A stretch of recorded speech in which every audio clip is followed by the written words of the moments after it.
So, you've probably heard the term Six Sigma tossed around in business meetings or read about it online. But what is it really? Today, we're going to break down this super powerful framework for getting things almost perfectly right. To get us started, let me just ask you something. If a process is 99.9% perfect, that sounds amazing, doesn't it? I mean, it's practically flawless. But what if I told you that in a world of millions of products or transactions, 99.9% actually leaves a whole lot of room for mistakes? So, if 99.9% isn't quite the gold standard, what is? Well, it all boils down to this one number, 3.4.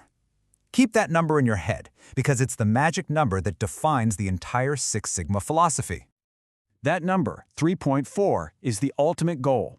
Six Sigma is all about achieving a level of quality that is, for all practical purposes, statistically perfect. It really is all about the numbers. And here's the official definition. Six Sigma is a super-disciplined, data-driven way to hunt down and eliminate defects. When you're at a Six Sigma level of quality, it means you have no more than 3.4 defects for every 1 million opportunities. Yeah, you heard that right, not 3.4%, 3.4 times parts per million. The Sigma part is just a fancy statistical term for consistency, so reaching Six Sigma means your process is so incredibly consistent it's almost perfect. That is a ridiculously high standard to aim for. Now, check this out. This is what's so wild. Look at how the quality improves as you climb up the Sigma ladder. At level 1, you're looking at almost 700,000 defects per million. Yikes! By the time you get to level 4, you're down to about 6,000, which is way better. But just look at that jump from level 5 to level 6, from 233 defects all the way down to just 3.4. It's not just a small step up, it's a massive, exponential leap in quality. And this chart just drives that point home, doesn't it? The bars for Sigma level 2 and even level 4 are huge, but the bar for level 6, it's practically invisible next to them. This really shows that getting to Six Sigma isn't about making a few tiny tweaks. It's about a complete and total transformation of your process. So, does this mean you should use Six Sigma for every little thing that goes wrong? Well, not exactly. You can think of Six Sigma as a specialized framework, one that you pull out for the most difficult, most challenging quality problems. And this chart shows why. Turns out about 90% of quality problems can be fixed with your basic everyday tools. Six Sigma is designed for that critical smaller slice, that less than 10% of problems that are complex, stubborn, and just refuse to go away. It's the heavy machinery you bring in when nothing else is working. Okay, so a powerful framework like this needs a powerful team behind it, right? Six Sigma has a really clever way of organizing its experts, and it's all inspired by the belt system in martial arts. It creates a super clear structure for who does what. It all starts with the champion. This is usually a leader who spots potential projects. They work with master black belts, who are the top-tier experts, the mentors, the trainers. Then you have the key players, the black belts. These are the folks leading the projects full-time. And helping them out, you have the green belts, who are trained in the core tools and are a crucial part of the project team.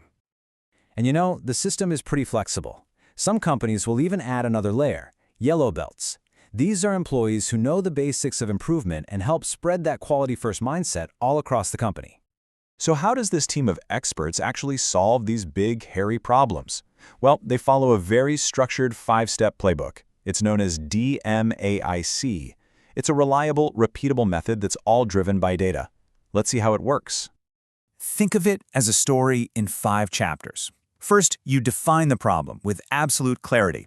Then, you measure exactly how the process is performing right now, no guesswork. With all that data, you analyze it to find the true root cause of the problem. Then comes the fun part. You improve the process by designing and testing a fix.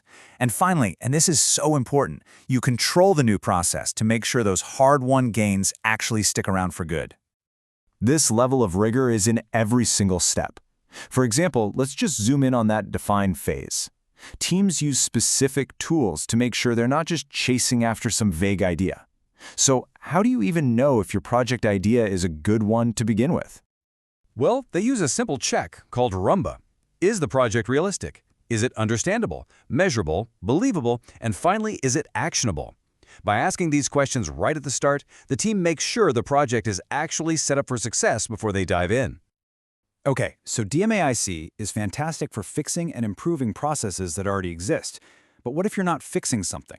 What if you're designing a brand new product or service from scratch and you want to build that Six Sigma level of quality in from day one?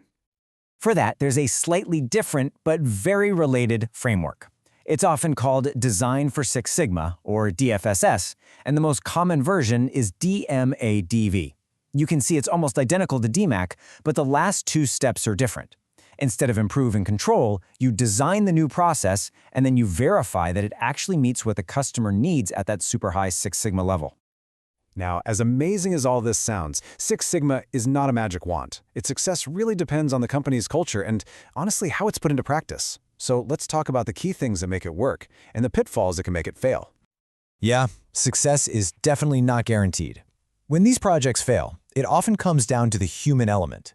A lack of strong leadership, people not understanding their roles, resistance to change, or a culture that just doesn't support this kind of deep improvement.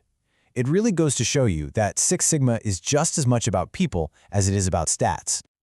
And that brings us to the end of our explainer. Six Sigma is a tough, demanding methodology, but it's also an incredibly powerful one for cracking the most complex quality challenges.